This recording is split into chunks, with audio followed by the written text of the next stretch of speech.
Hey hey et bienvenue sur la chaîne. Et non, je n'ai pas la gueule de bois, je sais, c'est extrêmement bizarre, qu'est-ce qui m'arrive? J'avais prévu cette vidéo depuis plusieurs jours, donc je veux la faire, sauf que mon œil a décidé de ne pas coopérer. J'ai fait une réaction à cet œil là, je pense à cause de ma semaine du make-up, ça m'a vraiment pas arrangé, je suis désolée de vous rabâcher les oreilles avec ça, mais je vais chez le médecin en fin de matinée. Quoi qu'il en soit, j'ai l'œil dans un état, laissez tomber, ça me démange de folie, il est tout rouge gonflé, bref, je veux vous épargner ça.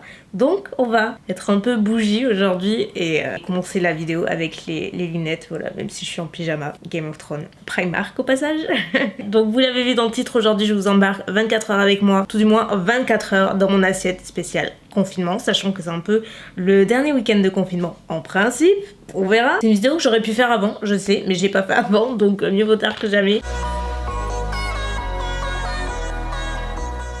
Il est 9h30, vous savez que je ne mange pas le matin, mais à défaut de manger, je me fais un jus d'orange pressé, quelque chose qui fonctionne assez bien sur moi dans le sens où ça me permet de boire, je ne bois pas du tout. On a le boost de vitamines, ce n'est pas de trop, et quand c'est fait maison, c'est toujours meilleur.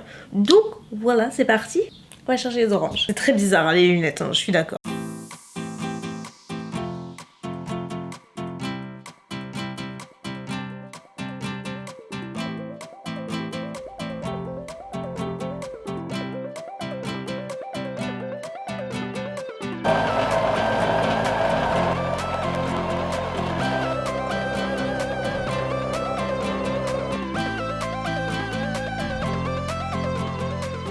Et voilà. Juste pour info, parce que je suis sûre qu'on va me demander, l'appareil que j'utilise pour extraire le jus des oranges, je l'ai pris sur Amazon, mais je ne vous le conseille pas particulièrement, tout du moins moi je l'ai acheté au tout départ, c'était en fin d'année dernière je crois, toute première fois que j'en ai acheté un, et franchement je voulais pas investir dès le départ dans une grande marque, parce que je savais pas si vraiment j'allais m'en servir, au final si je m'en sers. Donc le prochain achat sera vraiment un meilleur, parce que là je trouve que ça presse pas suffisamment bien, je finis toujours avec la main en général, parce qu'il y a toujours un petit peu de reste, et ça me saoule. Si vous avez des recommandations de ce côté-là, n'hésitez pas à me les laisser en commentaire, mais pour l'heure c'est celui-ci que j'utilise, je vous le mettrai quand même en barre d'infos si vous voulez, mais c'est pas le meilleur, voilà.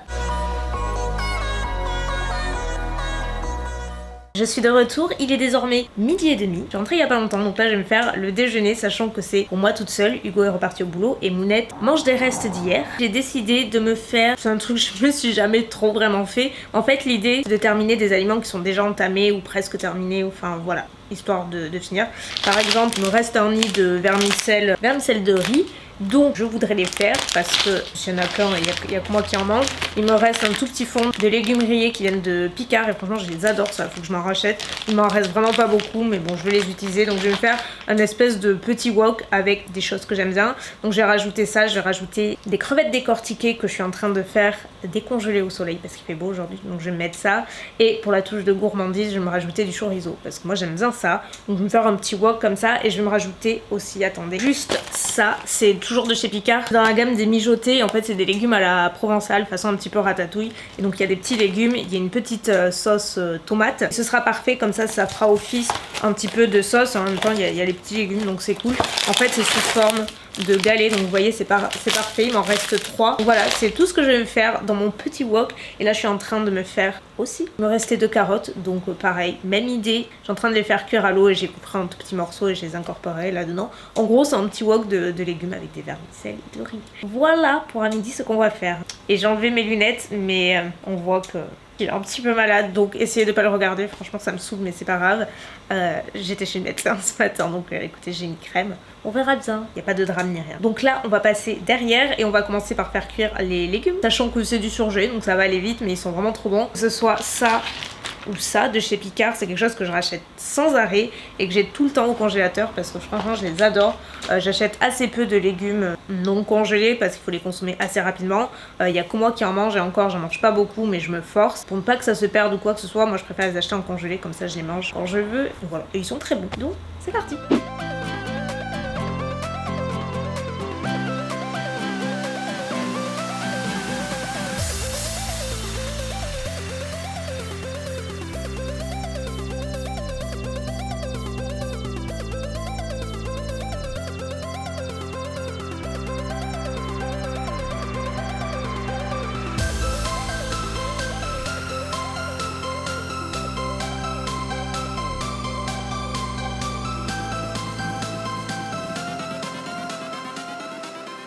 Et voilà le résultat. Bah écoutez, ça a pas l'air mauvais du tout, bien au contraire, ça sent super bon.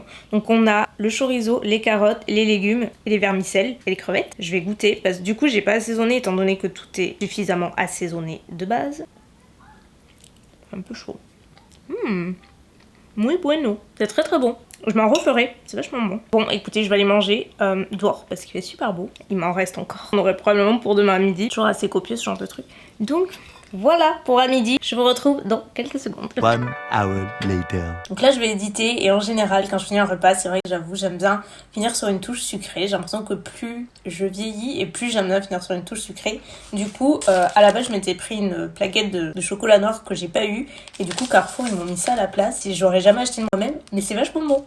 Voilà, petite plaque de chocolat noir. C'est raisin, amande et noisette. Du coup, j'ai pris 2 petits carrés. Et c'est tout ce qui reste. Franchement, c'est super bon. 15h50 et presque l'heure du goûter, donc là j'ai envie de faire un petit truc, pas particulièrement pour le goûter mais plutôt en dessert ce soir. J'avais envie de faire un crumble aux pommes, donc je vais pas faire la même recette que j'ai fait la première fois. Si vous suivez mes vlogs vous savez de quelle catastrophe je parle. J'avais fait la pâte maison et tout, bref j'ai eu une catastrophe en cuisine.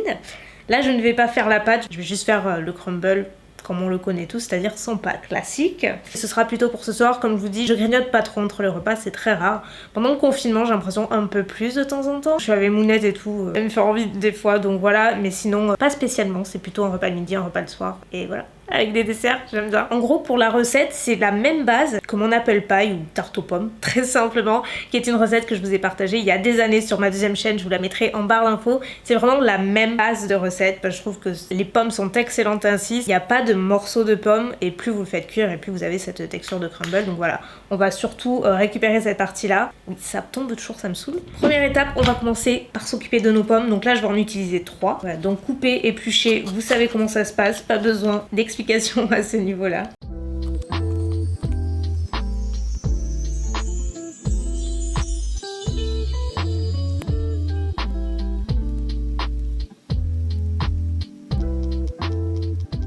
Ça ressemble à peu près à ça. Vous voyez que j'ai coupé en lamelles et après en plus petits morceaux, enfin plutôt en cubes. Donc là, nous allons passer au sucre. Je mets à peu près 60 grammes, 65 grammes de sucre blanc. On me demande toujours d'où vient le gobelet, je ne sais pas, ça fait des années que je l'ai et il est super pratique parce qu'en fait tout est gradué selon l'aliment utilisé et c'est trop pratique. Je crois qu'il y en a chez Action, mais celui-ci ça fait vraiment très longtemps que je l'ai. Et enfin 40 grammes de farine et de l'extrait de vanille. Donc là franchement c'est un peu à la louche comme vous voyez, je mesure pas, moi je mets de l'extrait de vanille partout et maintenant on mélange. C'est hyper important de bien mélanger pour tout enrober à la cuisson, donc passez un petit moment sur ça. À la fin, il faut que ce soit bien enrobé comme ceci. On laisse les pommes de côté, on va passer à la pâte à crumble qui est hyper simple. Franchement, il n'y a pas plus simple, vous allez voir. Moi, j'aime bien rajouter un petit peu d'amande en poudre dedans, c'est assez facultatif. Ça apporte une petite différence, j'adore l'amande en poudre, donc voilà. Question de goût, donc là, coupez 40 grammes de beurre en cubes. Pensez à le sortir à l'air ambiant pas mal de temps avant la recette. Le but est qu'il soit assez malléable, de façon à avoir une texture un petit peu de chapelure. Pas que ce soit complètement fondu non plus, vous voyez, un bon juste milieu.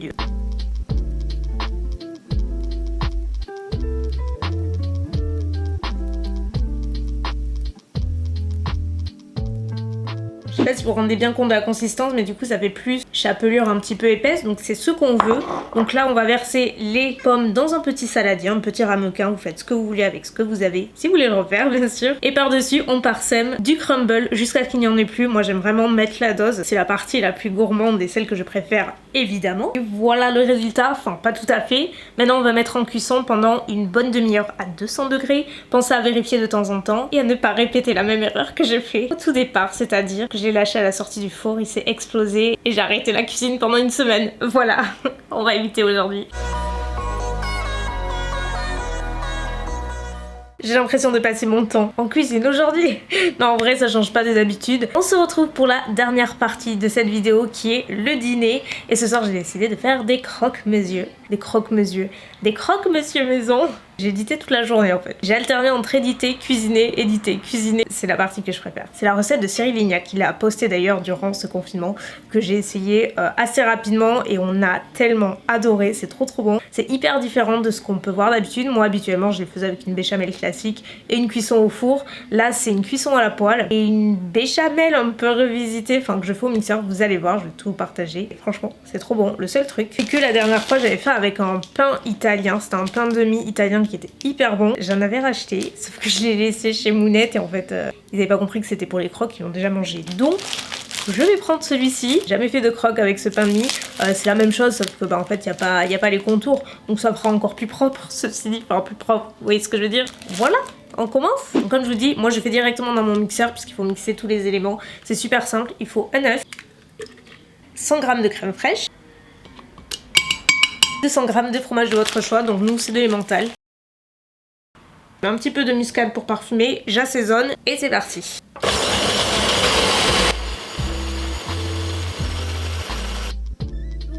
J'ai tout installé sur une grille. Au passage, elle vient de Cantillum parce qu'on me demande tout le temps et elle est hyper pratique. Maintenant, on va napper de tout ça. En fait, ce qu'on a passé au blender, c'est le mélange d'œufs, crème fraîche et râpé. Donc c'est là-dedans. Vous aurez besoin également de 100 g de beurre fondu au préalable. C'est ce qu'on va utiliser à la fin. Et de jambon, évidemment. Donc pour ce faire, il n'y a pas plus simple. On nappe tous les pains de mie du mélange crème fraîche, œufs, fromage. On garnit d'une tranche de jambon.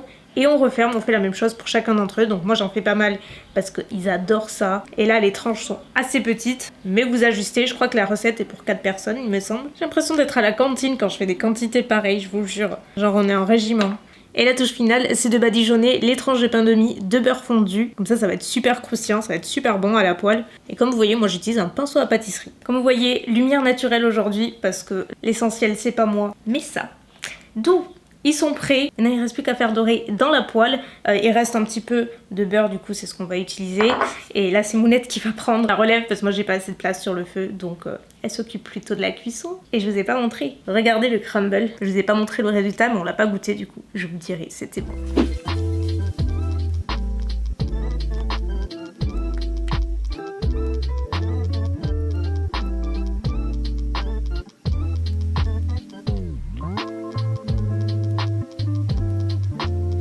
Et voilà le résultat de chef. Et voilà pour cette vidéo, 24 heures dans mon assiette spéciale confinement. J'espère que ça vous aura plu, peut-être donner quelques idées. Aussi, tant que j'y pense, si vous voulez plus d'idées recettes sucrées, salées. Bon, pour moi, il y a pas mal de sucrées. N'hésitez pas à me retrouver sur Instagram. Pour celles et ceux qui ne savent pas, j'ai ouvert un compte de cuisine durant ce confinement. C'est Cook with Chouchou. Donc n'hésitez pas à me retrouver, je vous le mettrai en barre d'infos. Petite parenthèse pour le crumble, il était trop bon. Ça change un petit peu et juste au passage, je fais pas des desserts tous les jours. C'est vrai que j'en ai fait beaucoup durant ce confinement, mais j'en fais pas tous les jours non plus. Dites-moi si vous êtes plutôt salé ou plutôt sucré. J'aurais vachement de mal à choisir, franchement. J'aime bien le sucré, j'aime bien un bon plat aussi, donc franchement, j'aime manger. Allez, je vous laisse pour aujourd'hui, merci beaucoup d'avoir regardé la vidéo. N'hésitez pas à la liker si elle vous a plu, à vous abonner pour ne pas louper les suivantes et activer les notifications pour ne pas rater mes vidéos. Très plaisir. En tout cas, je vous remercie. Je vous fais de gros bisous, passez une belle soirée, belle journée et à très bientôt. Bye.